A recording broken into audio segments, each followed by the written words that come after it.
Welcome to the Learning Pines YouTube. We hope this video helps.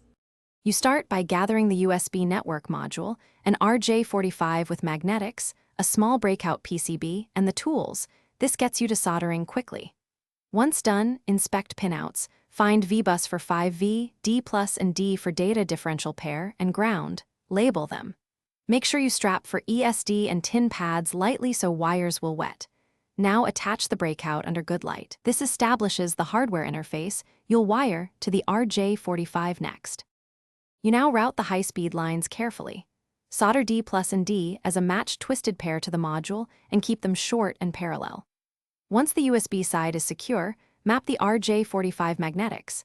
Match TX plus / TX minus and RX plus / RX minus to the module's MAC interface, preserving pair twist to maintain impedance.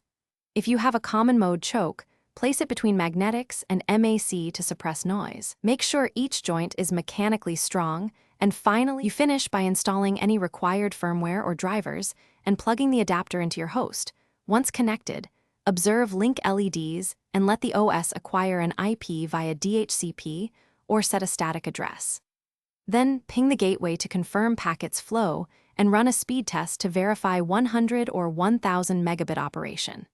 If something fails, first recheck magnetics orientation and continuity. Then inspect for cold solder joints and ensure USB V-bus supplies 5 volts. This single troubleshooting step.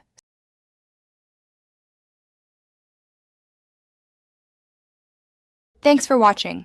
Consider subscribing if we helped you.